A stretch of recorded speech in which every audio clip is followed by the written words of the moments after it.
Hey everybody, welcome back. This is our second big astrological event this week, tomorrow's new moon.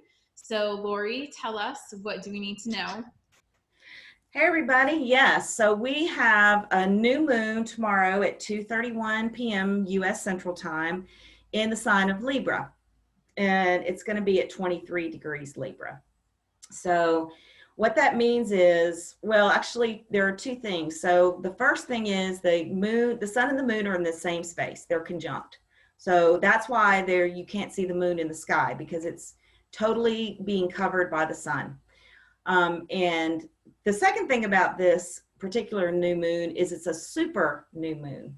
Ooh. And that just means that it's closer to the earth than normal. That's basically what that means. Okay. But it does have effects on energy. I feel it, even in like the tides in the ocean. The moon has a gravitational effect on the tides. The tides may be higher or lower during a super new moon or super moon, even if it's a super full moon. So we actually do feel the effects of it on Earth. Well, our bodies are also made up of 70 or 80% water, so Right. it makes total sense that we can feel that energy even stronger. Right. And so Libra is about balance, harmony, bringing two sides together. It is about, seeing the other person's side. And because its polarity is Aries, and Aries is the self, not the ego, but the how you individuate, how you create yourself, and begin to form an ego. So this is the opposite. This is like being able to see the other side of things. So interestingly enough, you would think there would be a lot of that energy. And of course, we definitely need to seek some balance and harmony in the world today. What's interesting about this particular new moon is that it is opposing Mars in Aries. So Mars wants separation, and Libra wants connectedness. So, and also Mars, I think we've talked about Mars before, but if we haven't, we've talked about Mars in retrograde. So it's still in retrograde. But it's going to be coming out in a week or two. So anyway, I don't have the exact date at the top of my head. But anyway, so it's going to be an interesting polarity, asking us, this energy of the new moon, like, maybe how can we fight for peace? How can we fight for harmony? How can we fight for what's right in a way that's going to be productive? Because there's been a whole lot of the other. People are agitated, they're angry.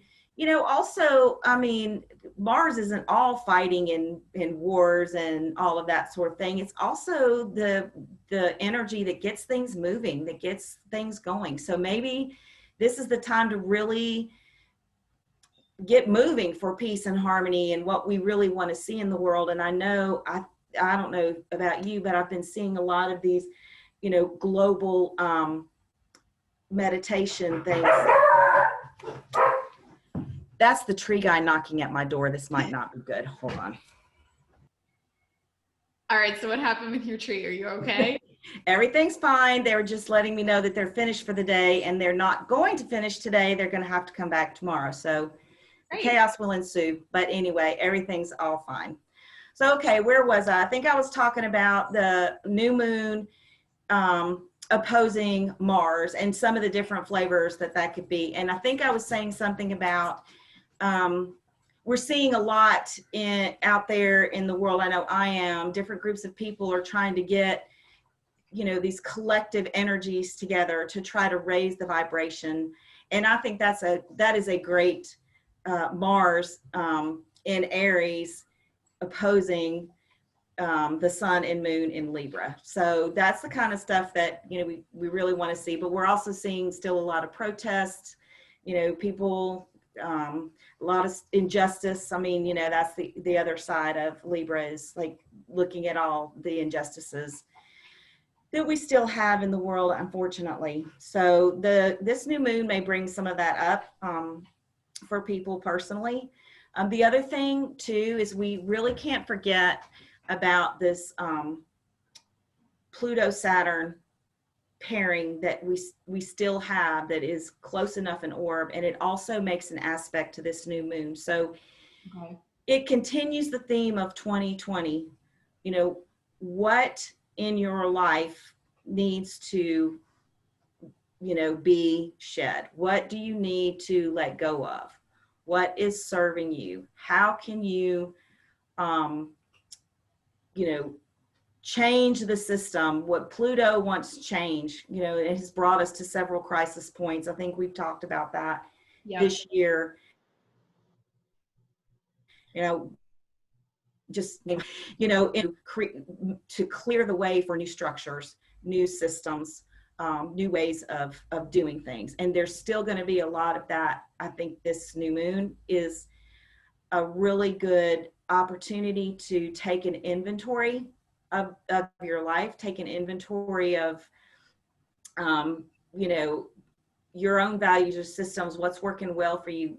You know, what has changed with this pandemic? I mean, some of it's been really hard, but some of it's really good. Things that we, you know, new ways of doing things that came about because of this crisis that we encountered with this virus. And now, you know, the world is going to emerge a different place. It's going to take several months, but I think in 2020 we're going to see, you know, we're going to see more of what the new way of doing things is going to look like. Yeah, absolutely. So yeah, it's been a year of, yeah, like, what do you need to let go of?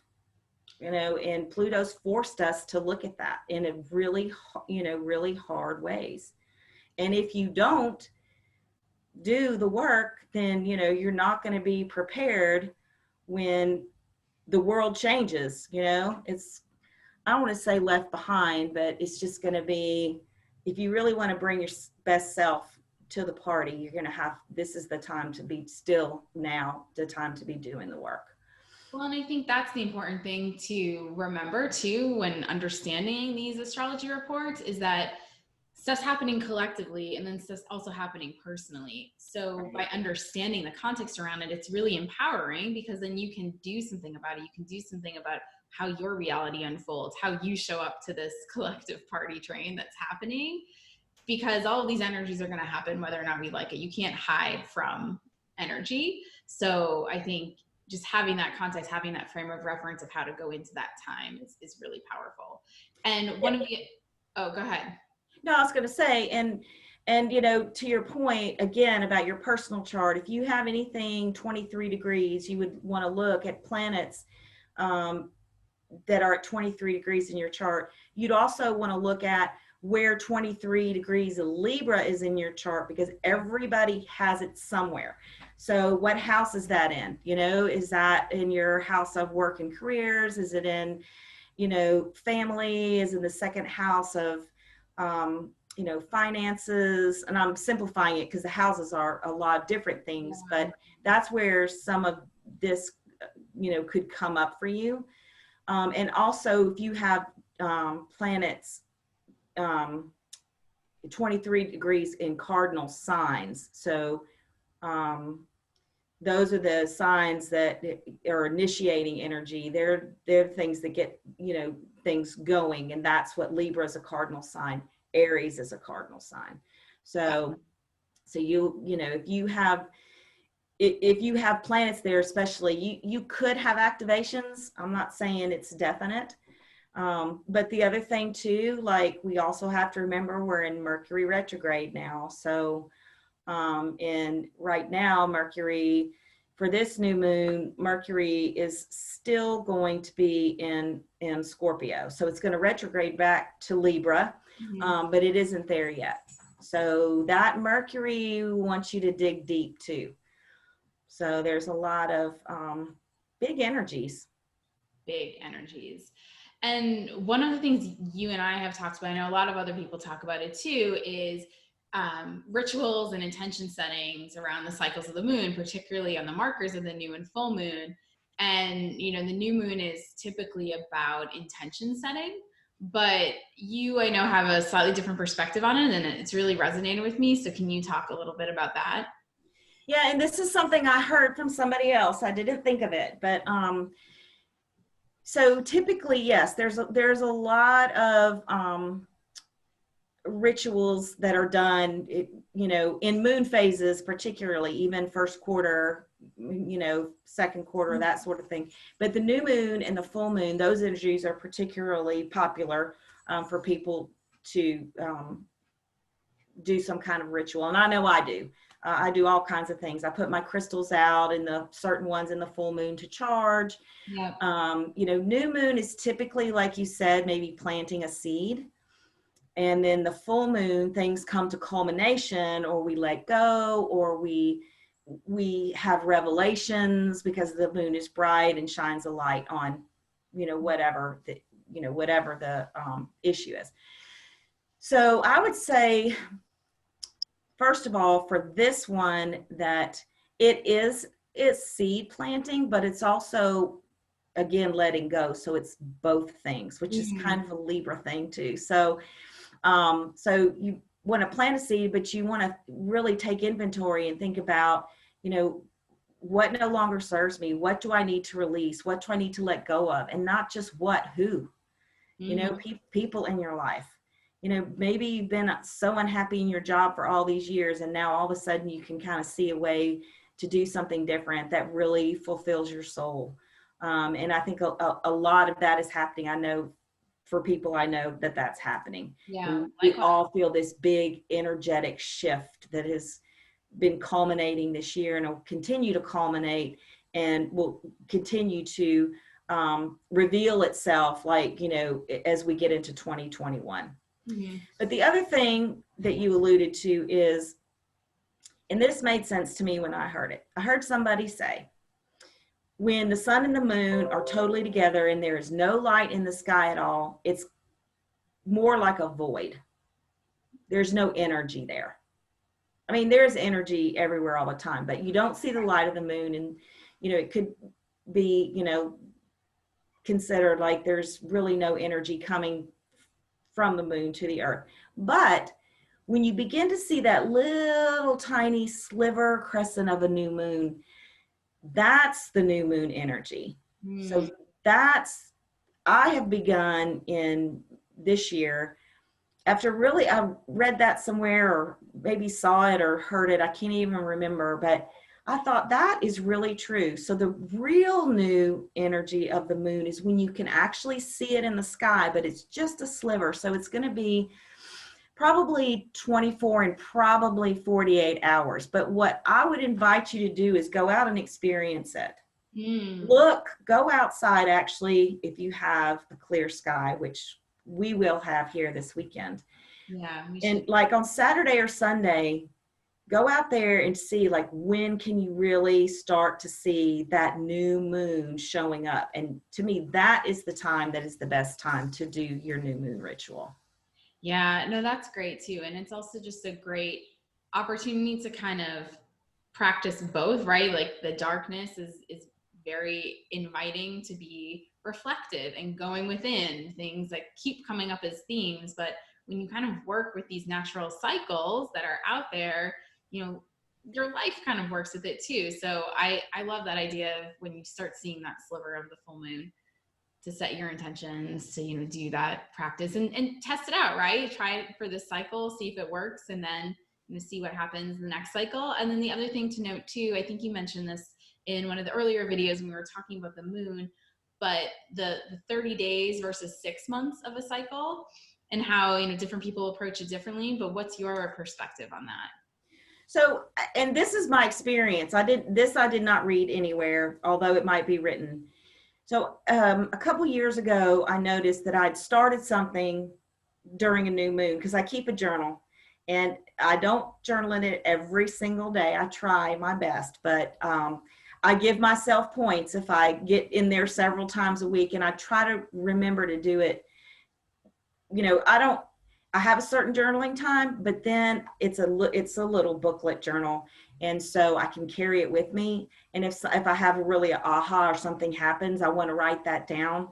And so I can reflect back on it. As an astrologer, I started doing that for astrology purposes, just to see if I could see how cycles were actually manifesting themselves. Mm-hmm. Because they say new moon to new moon, and things do happen from a new moon to a new moon. I mean, you know, or a full moon to a new moon, however you want to look at it.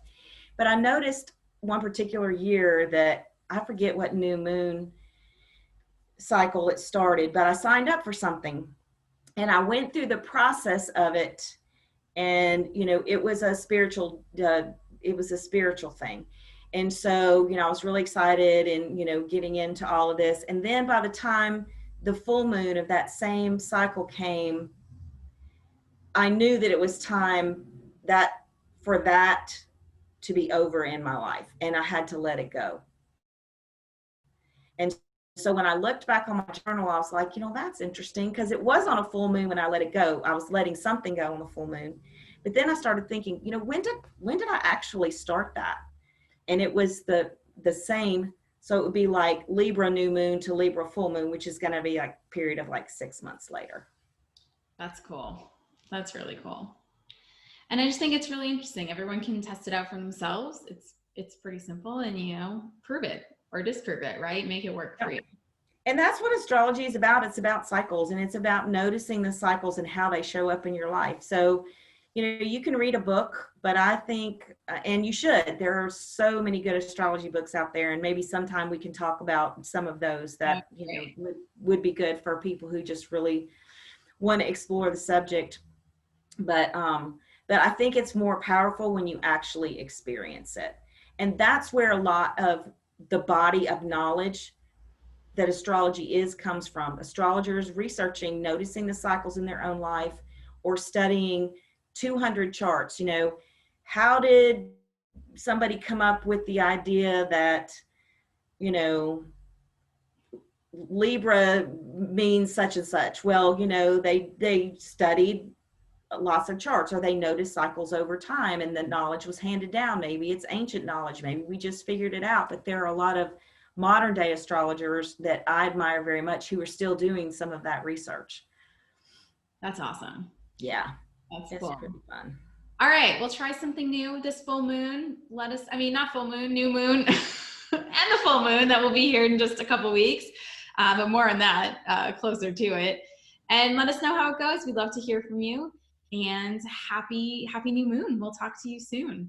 Yep. Bye, everybody. Thanks for joining.